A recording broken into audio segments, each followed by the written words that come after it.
Hello everyone, कैसे हो? बढ़िया ना। चलिए, हम लोगों ने वेक्टर में area of the triangle complete कर लिया था। एरिया ऑफ द ट्राइंगल निकालना आपको सिखा दिया गया था, समझा दिया गया था। उस पर बेस्ड जितने भी क्वेश्चंस थे वो पिछले वीडियो में कंप्लीट हो चुके हैं। इसमें किसी को कोई डाउट हो तो अभी बोले, नहीं है ना? होना भी नीचे, क्योंकि बहुत सिंपली तरीके से सब कुछ समझा दिया गया आपको, है ना? तो कोई समस्यात्मक विषय नहीं है।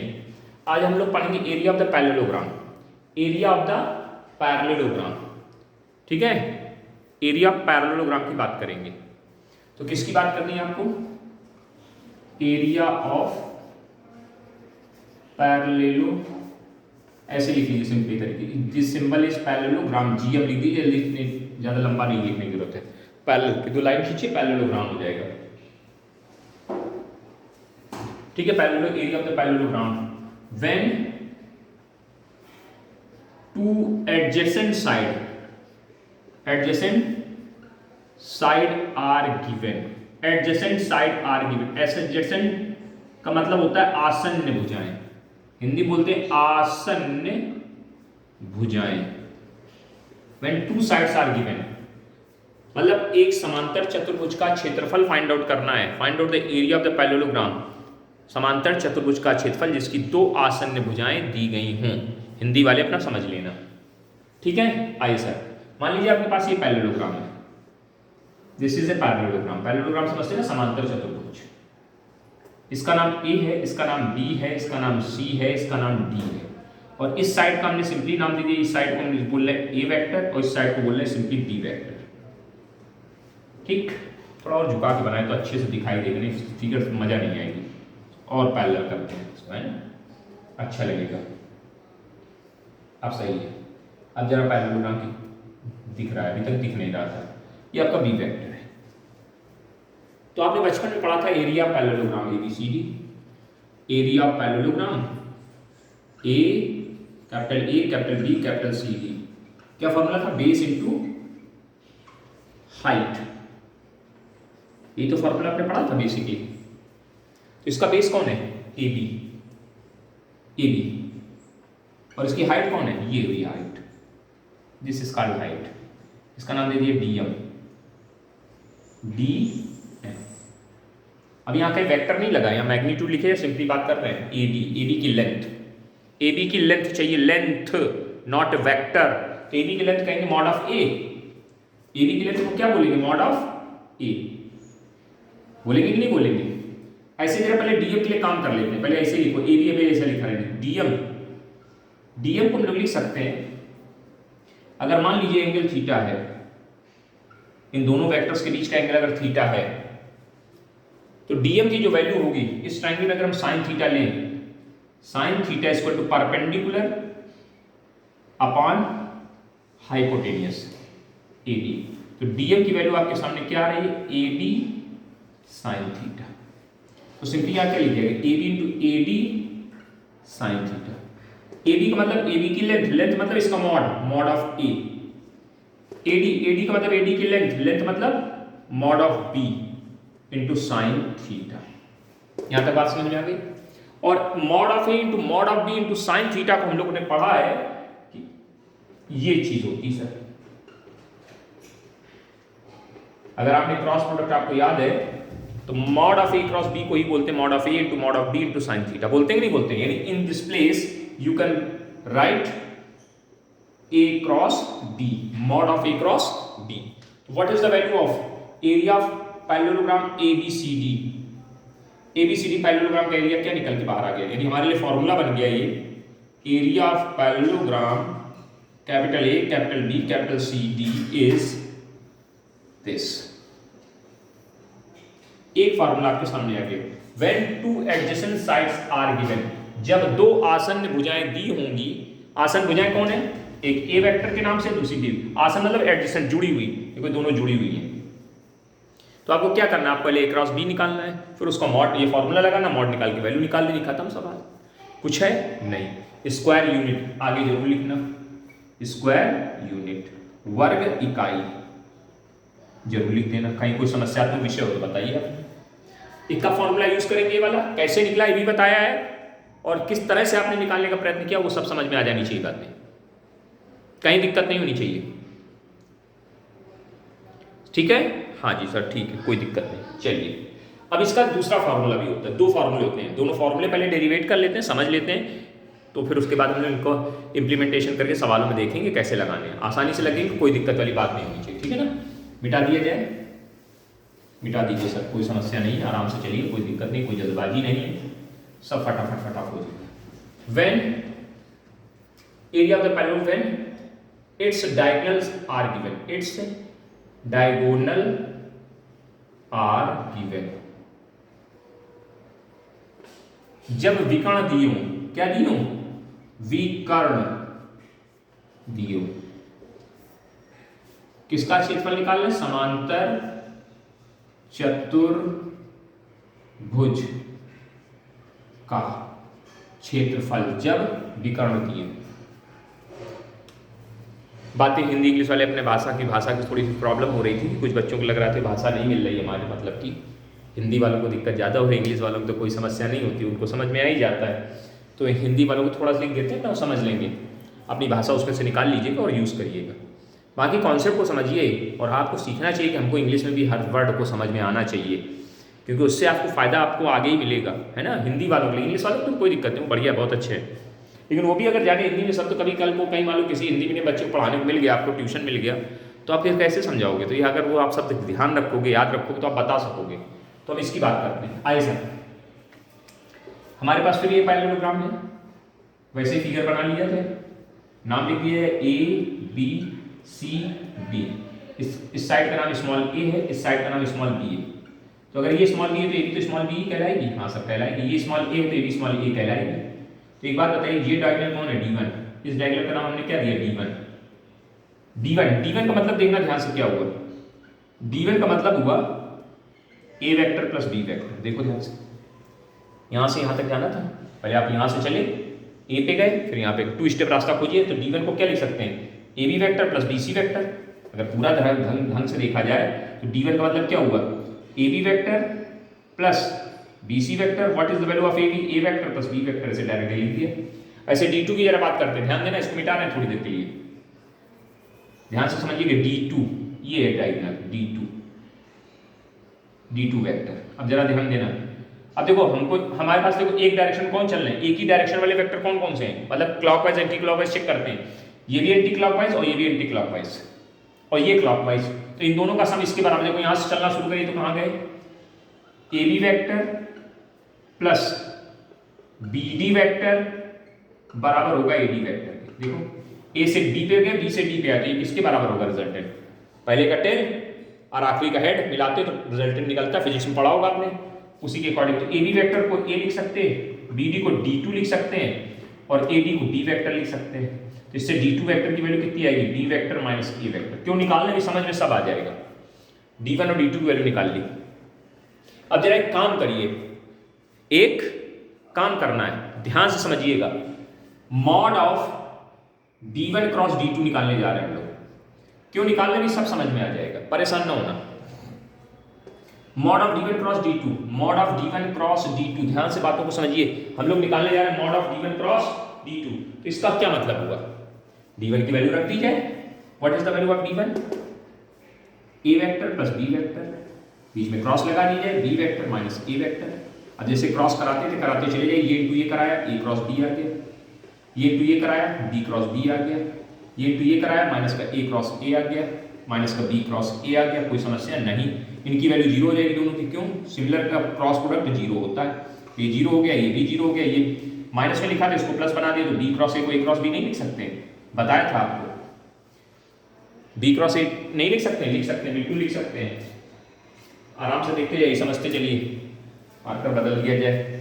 अब इस चीज को ऐसे लिखा जा सकता है, A cross B plus A cross B, ये कई बार जुड़ गया, 2 बार जुड़ जाएगा, तो 2 times of A cross B, ऐसे नहीं लिखा जा सकता। तो 2 है क्या, यार ये भी नहीं चल रहा है, ध्यान देना, इसमें से 2 को बाहर करिए, 2 तो इंटीजर वैल्यू है, बाहर कर दिए तो यहाँ क्या बचा, mod of A cross B। अभी पिछले क्वेश्चन में आपने एक फॉर्मूला प्रूफ किया था, कहाँ लिखा जाए, यहाँ लिख देते हैं, ऊपर दिखाई देगा ना, दिखाई देगा, area of parallelogram is equal to area parallelogram A B C D is equal to mod of A cross B. यही तो प्रूफ करके आए हो आप? हाँ सर आए हैं। यानी इस ए क्रॉस बी के प्लेस में अगर ये लिखे तो कोई लड़ाई हो जाएगी क्या? नहीं सर, कोई लड़ाई नहीं होगी। आप यहाँ लिख सकते हैं, बड़े प्यार से लिख सकते हैं, 2 times of area of parallelogram A B C D. नहीं लिखा जा सकता। ये किसकी वैल्यू है सर? ये d1 क्रॉस d2 की वैल्यू है। d1 क्रॉस d2, जहां वेक्टर न लगाओ कृपया वेक्टर लगा लीजिएगा जरूर, आदत बनाइए, ठीक। ये d1 क्रॉस d2 आ गया। अब जरा ध्यान से देखना है, यहाँ से फॉर्मूला निकालने जा रहे हैं हम लोग। इस चीज को इधर भेज दिया तो 1/2 d1 क्रॉस d2 बराबर कितने के? Area parallelogram ABCD। इसी को जब हम सीधा करके लिखेंगे तो हमारे पास फॉर्मूला बन के आएगा। क्या फॉर्मूला बन के आएगा? यही लिख रहे हैं, this implies area parallelogram capital A capital B capital C D is equal to 1/2 d1 cross d2। ये फॉर्मूला आपके पास, ये दूसरा फॉर्मूला होगा। देखिए ध्यान से अंतर देखिए, जब एडजेसेंट साइड दी होंगी तो दिख रहा है कि नहीं दिख रहा है? दिख रहा है, दिख रहा है, पूरा दिख रहा है। जब एडजेसेंट साइड दी होंगी, एडजेसेंट, तो फॉर्मूला है mod of A cross B. और जब डायगोनल्स दी होंगी तो फॉर्मूला 1/2 लगा है। ध्यान देना, बस यही गड़बड़ी होती है कि कहीं इसका 1/2 उसमें ना लगा जाना, उसका इसमें ना लगा जाना। ये नहीं करना है आपको। d1 into d2, d1 cross d2 का मॉड है। 2 फॉर्मूले आपके दिमाग में घुस जाने चाहिए। ये फॉर्मूले आपको कैसे आए हैं वो हमने रास्ता आपको समझा दिया है। वैसे हम सीधे भी बता सकते थे, फॉर्मूला लिखा देते, काम चल जाता, लेकिन आपको बेसिक बता दिया गया पूरा कैसे निकला है। प्लीज नोट इट फटाफट फटाफट। अब आइए सर हम आगे बढ़ते हैं। अब सर हम आगे बढ़ते हैं। एक एक चीज को समझिए और हर चीज को अपने अंदर अडॉप्ट करने की कोशिश करिए समझ करके, क्योंकि पढ़ाई कभी खराब नहीं जाएगी। आज आप पढ़ रहे हो, कभी भी काम आ सकती है। तो इस एक एक चीज को जाने। अब ऐसा सवाल देखते हैं। अब हम सवाल देखते हैं, ठीक है ना। हमने आपको एरिया पैरेललोग्राम का फॉर्मूला बता दिया। जब 2 एडजेसेंट साइड दी हूं, एरिया पैरेललोग्राम का दूसरा फॉर्मूला बता दिया। जब आपको डायगोनल्स दिए हूं, हमने आपको ट्राइंगल का फॉर्मूला बता दिया। जब आपको ट्राइंगल की 2 एडजेसेंट साइड यानी वेक्टर्स दिए हूं, उस पर बेस्ड क्वेश्चंस। अब हम उस पे पैरेललोग्राम पे बेस्ड क्वेश्चंस करवा दें तो ये टॉपिक कंप्लीट हो जाएगा। फिर हम कोलिनियरिटी पे चलते हैं, थोड़ा सा उन पे भी बात कर लीजिए, काम खत्म किया जाए, है ना कि नहीं किया जाए? बिल्कुल सर खत्म किया जाए, इसमें कुछ है नहीं। चलिए, तो पहला सवाल लिखा है, find out the area of the parallelogram whose adjacent side represented by the vectors। क्या लिखा? Find out the area of the parallelogram, find the area of parallelogram whose adjacent sides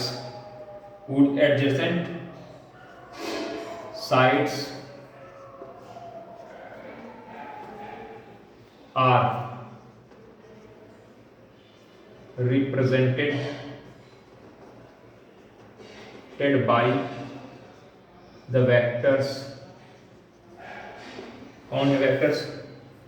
2i minus 3k and 4j। यार बिल्कुल नहीं चल रहा है यार, इसमें पहले लिंक भर लें, पहले ही भर लें। 1 मिनट का टाइम दीजिएगा क्योंकि ज़्यादा फिर गड़बड़ कर जाएगी बातें।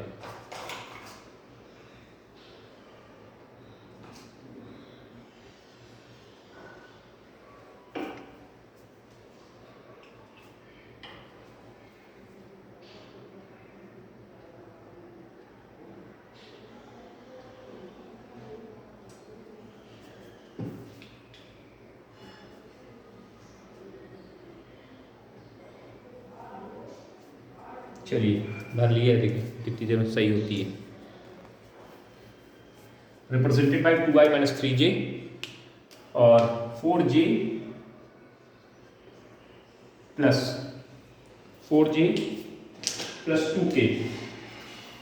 2k क्या दी गई? Adjacent sides. एडजेसेंट साइड्स मतलब एक को ए वेक्टर बोल दो, ए वेक्टर इक्वल टू कितना? 2i माइनस 3j, और एक को बी वेक्टर बोल दो क्या? 4j plus 2k। ये सिस्टमैटिक तरीके से नहीं लिखा, लिख दो 2i plus 0 minus 3j minus 3j नहीं 3k लिखा था, गलत लिख दिया यहाँ पे, plus 0j minus 3k cap. ऐसे इसको लिख दो 0i plus 4j plus 2k cap. Okay sir, सबसे पहले mod of A cross B निकाल लीजिए, क्योंकि आपको फॉर्मूला ये लगाना है, यहाँ साइड में लिख दे रहे हैं area of parallelogram A B C D is equal to mod of A cross B. तो पहले आप ए क्रॉस बी निकाल लो, फिर यहाँ रख करके कैलकुलेट करा देंगे। तो mod of A cross B की तैयारी करते हैं। Mod of A cross B बराबर आई जे के लिखते हैं, coefficient of first vector A के 2 0 -3 0 4 2। कैलकुलेशन स्टार्ट किया, आई 0 -3 4 2 माइनस जे 2 0 -3 2 प्लस के 2 0 0 4। This into this minus this into this, 0 plus 12 minus J 4 -0 plus के 8 -0। क्या कैलकुलेशन आएगा, 12i minus 4j plus 8k। ये ए क्रॉस बी निकल के बाहर आ गया, ए क्रॉस बी आ गया। आए सर, यहाँ पे फॉर्मूला लिखा, वैल्यू रख दी, मॉड क्या वैल्यू आई, 12i minus 4j plus 8k। इसका मॉड निकाल दिया, अंडर रूट आई के कोफिशिएंट का स्क्वायर 144, जे के कोफिशिएंट का 100 मतलब 16 और इसका 64। 16 और ये जोड़ेंगे 50 60 60 और 60 200, 60 और 60 जोड़ लीजिए पूरा पूरा, कहीं कोई दिक्कत वाली बात ही नहीं आनी चाहिए। 60 और 60 तो 220 224, कितना क्या ये टोटल हो गया अंडर रूट 224। कहीं कोई दिक्कत हो तो बताइए, इतनी बात में हमको कहीं कोई समस्यात्मक लग रही हो तो बताइए, नहीं ना। हाँ आराम से कितना आ गया, इतने को क्या लिख सकते हैं, इतने को क्या लिख सकते हैं, 224 को लिखा जा सकता है, 224 आया। अब 224 को किसी कोई ना कोई गुणा हो रहा है, देखिए गुणा चेक कर लीजिए किसका मल्टीप्लिकेशन है और अंडर रूट करके लिख लीजिए। इसको 16 गुणे 14 लिखना है, 16 गुणे 14 लिखा जा सकता है। 16 से कितना बाहर आ जाएगा, 16 से कितना बाहर आ जाएगा, 4 बाहर आ जाएगा, 4 under root 14 square unit. This your answer. Note कर लीजिए, कहीं कोई दिक्कत नहीं, बड़ा आसान सा टॉपिक है, आसान एक तरीके से चलते चले जाइए, होता चला जाए, कहीं कोई समस्या आनी ही नहीं चाहिए, और आती है तो फिर बताइएगा हमें, है ना। चलिए मिटाएं इसको। हाँ, अब पूरा सवाल लिखने की आवश्यकता तो है नहीं कि लिखें, फिर भी अभी लिख दीजिए सर, तो दिख जाता है तो पढ़ लेते हैं, लिख लेते हैं अभी कॉपी पे। हाँ ठीक है भैया, लिख देंगे, जाइए चलिए लिख दे रहे हैं। अगला question, find out the area of the parallelogram whose diagonals are. वही find out the area of the parallelogram, इतना तो लिख ही दी, फालतू मिटा दिया यार फिर हमने।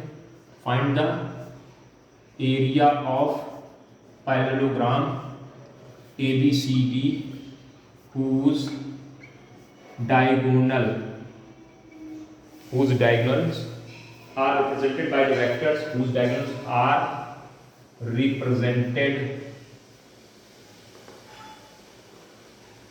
by the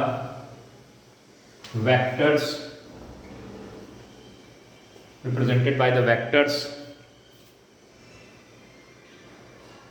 A vector is equal to 2i minus 3j, A vector is equal to 2i minus 3j plus 4k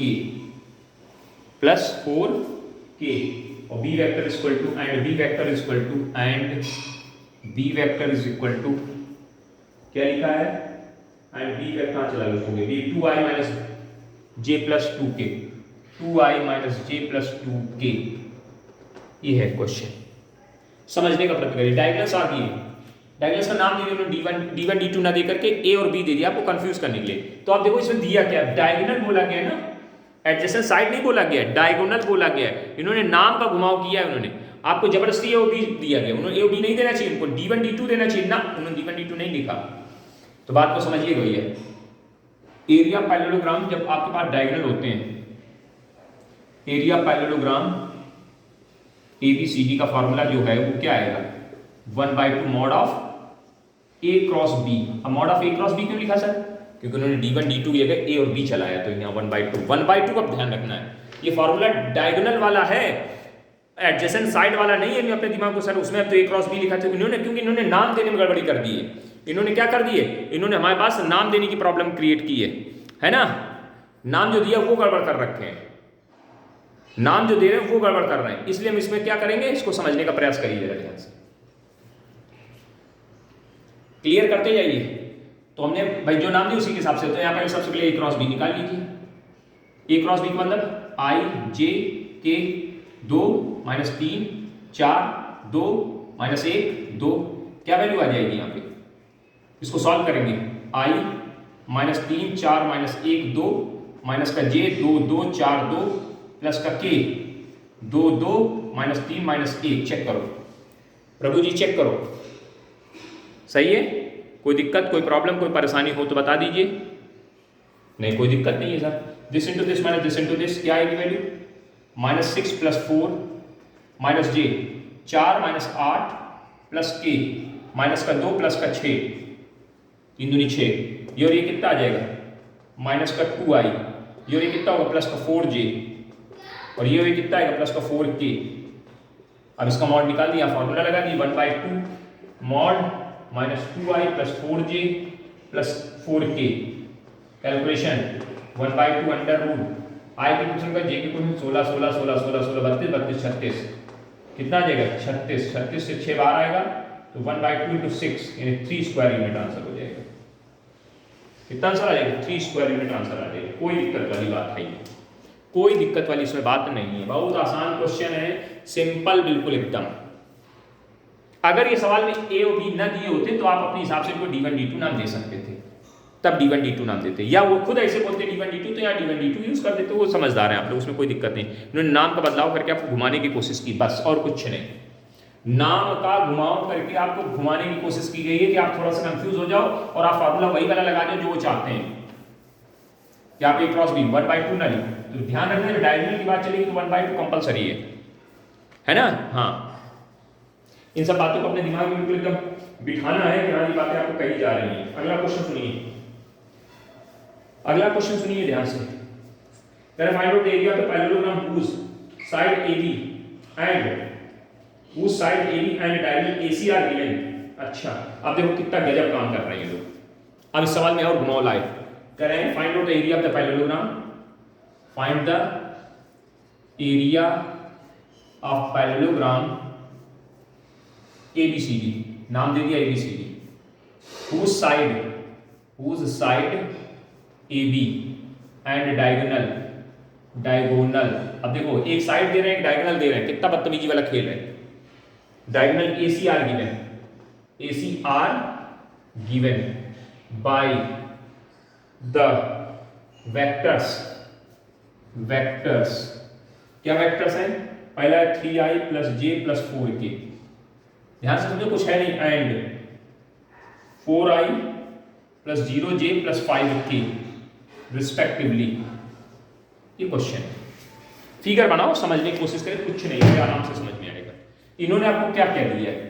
आपको उन्होंने एक AB साइड दी है, AB वेक्टर आपको दिया है 3i plus j plus 4k, और आपको AC डायगोनल दिया है, कितना दिया?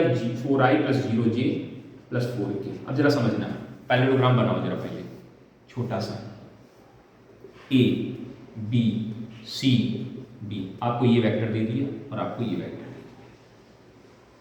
ध्यान से देखते जाइए। अब एक बात बताओ जरा, हमारे हिसाब से हम लिख सकते हैं AC वेक्टर बराबर होगा AB वेक्टर और प्लस BC वेक्टर। हाँ सर, बिल्कुल बराबर होगा। AC वेक्टर की वैल्यू आपको दे रखी तो 4i 0j 5k, और AB वेक्टर की वैल्यू 3i j 4k बराबर 20 प्लस BC वेक्टर। इन सबको इधर भेज देंगे तो हमारे पास BC वेक्टर नहीं आ जाएगा? बिल्कुल आ जाएगा सर। BC वेक्टर बराबर, ये इधर आए तो कितना i बचा, ये इधर आए तो माइनस का j हो गया, ये इधर आए तो 1 के कम हो गया, मतलब 4 के घट गए तो ये आ गया, ये BC वेक्टर। और जितना BC वेक्टर होगा उसी को हम लोग AD वेक्टर भी कहेंगे। BC वेक्टर बराबर नहीं होगा AD वेक्टर के, BC वेक्टर बराबर होगा AD वेक्टर के, साइड में लिख दीजिए। तो AD वेक्टर आपको मतलब दूसरा एडजेसेंट वेक्टर मिल गया, एक एडजेसेंट साइड ये और एक एडजेसेंट साइड ये भी तो एडजेसेंट है AB, और ये दूसरी AD। तो क्या फॉर्मूला हुआ? Area of parallelogram ABCD is equal to 1/2, sorry 1/2 नहीं, मॉड ऑफ, इसका नाम क्या है? AB vector cross AD vector. अब की नाम मैंने A और D नहीं यूज किया, वेक्टर का नाम ही चला दिया। अब तो आपका काम क्या है? आप AB क्रॉस AD की वैल्यू निकाल लो। AB क्रॉस AD वेक्टर बराबर, छोटी डिटर्मिनेंट दिख रही? हाँ दिख रही सर, I J K बंद। AB वेक्टर कहाँ लिखा? ये 3 1 4 3 1 4, और AD वेक्टर क्या लिखा? 1 - 1 1। क्या कैलकुलेशन नहीं कर पाएंगे आप सर?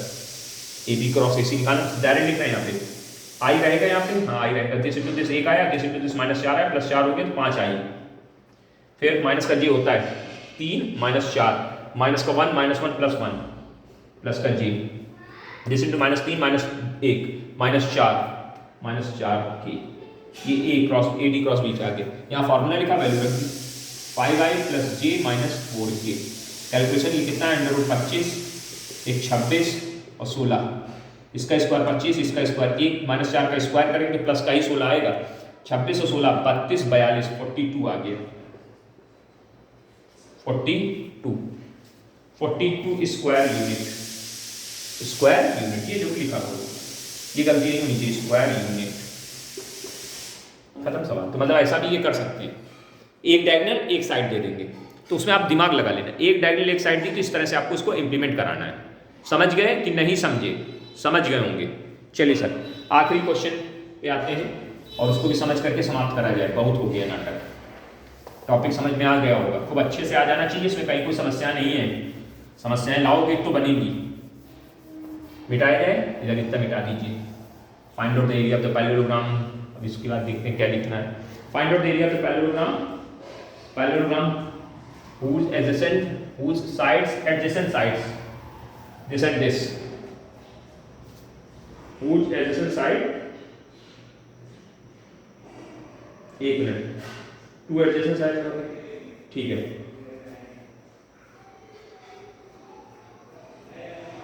चलो करें find out the area of the parallelogram whose adjacent side, कौन सी adjacent side, कौन कौन सी दी गई है वेक्टर के फॉर्मेट में। पहले लिखिए 2i -4j -5k, and second one दी गई है 2i + 2j + 2k। ठीक ठीक, find out the area of the by using, अब देखो बाय यूजिंग डायगोनल फॉर्मूला। अरे मार दिया, मतलब जबरदस्ती आपको जे एडजेसेंट साइड रहे फॉर्मूला कह रहे हैं, कौन सा लगाओ, कौन सा लगाओ, डायगोनल वाला। तब जरा थोड़ा सा दिमाग लगा लीजिएगा। सर पहली साइड को हम नाम दे दे रहे हैं ए वेक्टर, 2i -4j, मतलब ये बेसिक कॉन्सेप्ट आपका देखना चाहते हैं कि आपको पता है कि नहीं कैसे निकालते हैं area. 2i + 2j + 2k, area parallelogram का formula, area parallelogram ABCD, formula आपने क्या पढ़ा, 1/2 mod of d1 × d2। आपके पास d1 d2 आ जाए तो ये फॉर्मूला तभी लगेगा। भाई जरा समझना, फिगर बनाते हैं, याद है फिगर बनाना समझाया था पिछले वीडियो में, समझाया कि कराया भी है। ये हमारा ए वेक्टर हो गया, ये हमारा बी वेक्टर हो गया। तो हमने आपसे कहा था दिस इज कॉल्ड d1, तो d1 वेक्टर बराबर किसके था, d1 वेक्टर बराबर था a वेक्टर + b वेक्टर। करके दिखाया था जब डेरिवेशन में कराया आपको, तो ये भी तो b वेक्टर बन जाएगा। और b, ये नाम a है, ये नाम b है, ये नाम c है, ये नाम d है। AC diagonal, AC vector, d1 vector, ये बन गया। ऐसे BD डायगोनल, BD, जिसको d2 नाम देंगे तो उसकी वैल्यू कितनी आई थी, b - a आई थी, याद करो। BD ऐसे ड्रॉ करोगे तो BD वेक्टर कैसे लिखा था, ये क्लॉकवाइज मिला लिया, AB + BD = AD के, उससे BD वेक्टर की वैल्यू ये निकल के आई थी कि नहीं आई थी। पिछले ही सवाल में देखिए, अब आपके पास ये वेक्टर है कि नहीं है, कितना है, 2i + -4j -5k, और b वेक्टर कितना है, प्लस है तो साइन नहीं चेंज होगी, 2i 2j 2k। कैलकुलेट कर लोगे इसको कैलकुलेट कर लीजिए, वैल्यू निकाल लीजिए। यहाँ क्या लिख जाएगी, ये कितना आ जाएगा, 4i, और ये कितना आ जाएगा, -2j, और ये कितना आ जाएगा, -3k। इसको थोड़ा और नीचे कर लेते हैं, जगह कम पड़ जाएगी नहीं तो। BD वेक्टर बराबर, जिसको हम d2 वेक्टर बोलेंगे, b - a। अब d वेक्टर क्या है, 2i + 2j + 2k, 2j और -a करना है तो a के साइन बदलते जाओ, -2i + 4j + 5k। कैलकुलेट कर लो, ये और ये कितना आएगा, 0i आ जाएगा, ये और ये कितना आएगा, 6j हो जाएगा, ये और ये कितना हो जाएगा, 7k हो जाएगा। d1 d2 निकल आया।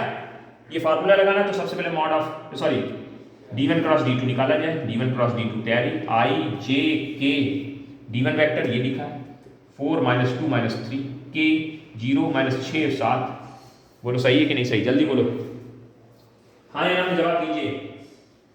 वैल्यू सही लिखी है कि गलत लिखी है? 2i + 2j + 2k चल रहा है, ठीक है, कुछ गलत तो नहीं लिखा कहीं, ठीक है, जो भी आ रहा है सही है। अब इसको कैलकुलेट कर लेंगे, d1 क्रॉस d2 निकल आएगा, उसकी उठा के वैल्यू यहाँ रख देंगे, आंसर आ जाएगा। कर पाएंगे कि नहीं? सीधे करें, 7 दूनी 14, आई ऐसे लिख दिया, माइनस का 14 और 7 छंग 18 + 18 माइनस का j, this into such of 28 into 0 तो 0 हो जाएगा, और प्लस का k, 4 से 24 माइनस 0, कैलकुलेशन कर दीजिए कितनी वैल्यू आ गई, ये 4i आ गया और ये माइनस का 28j आ गया और प्लस का 24k आ गया। अब कैलकुलेशन करना है, रख करके मॉड निकाल के वैल्यू आंसर कर दीजिए। मॉड ऑफ 1/2 क्या आ जाएगा, 4i माइनस 28j + 24k, है ना, कुछ भी है अपना देख लीजिए, उसमें समझदारी है, समझदारी दिखा लीजिए, समझ में आ जाएगा, कहीं कोई समस्याएं नहीं आएंगी। हाँ, हो जाएगा कि नहीं हो जाएगा? बिल्कुल हो जाना चाहिए, कोई समस्या नहीं आनी चाहिए, कि आएंगी नहीं आएंगी, ठीक। हाँ जी, a vector + b vector, a vector + b vector सही निकालें, आप सही कर रहे हैं।